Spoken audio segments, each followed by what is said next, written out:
Hi Leute, heute will ich mit euch über ein Konzept sprechen, was hilft, Overtrading mehr unter Kontrolle zu bringen und auch automatisch dazu führen kann, dass man einfach entspannter tradet. Ich spreche von dem Konzept ein Paar, eine Session und ein Trade am Tag.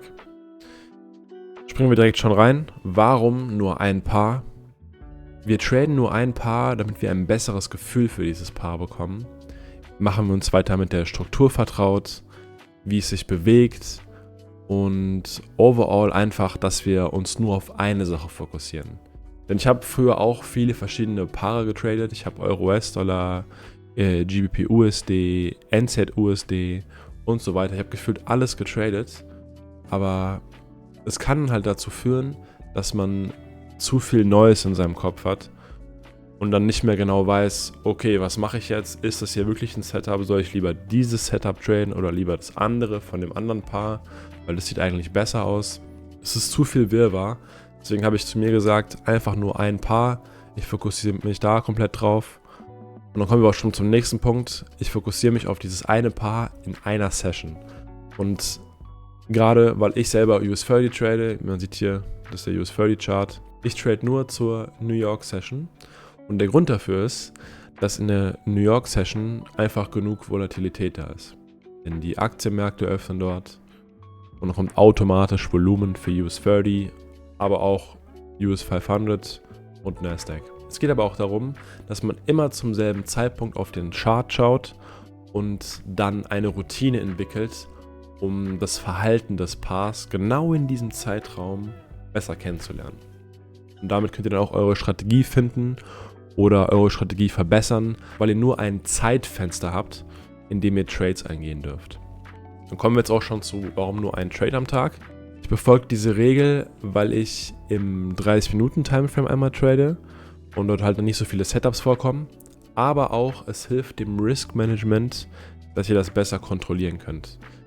Und das führt automatisch dazu, dass Overtrading nicht möglich ist. Wenn man jetzt aber mit der Psychologie nicht so stark ist und dann trotzdem mehr Trades eingeht, dann könnte das trotzdem ein Problem sein.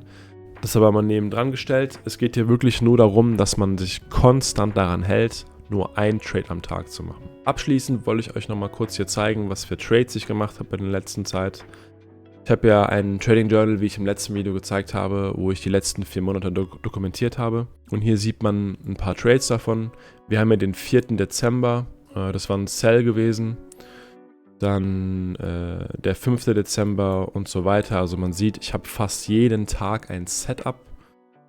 Scroll mal weiter hier rüber,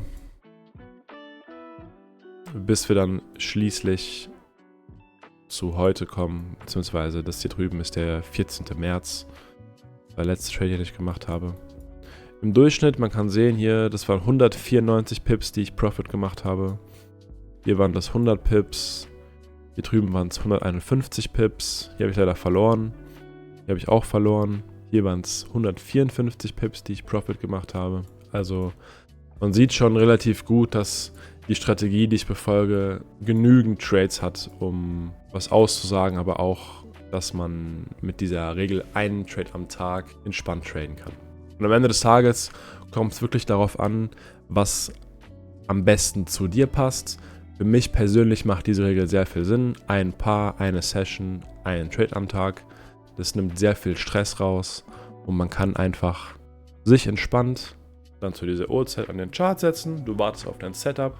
Du nimmst das Setup, wenn es kommt, und das war's für den Tag. Wenn du verlierst, gehst du zum nächsten Tag. Wenn du gewinnst, gehst du auch zum nächsten Tag.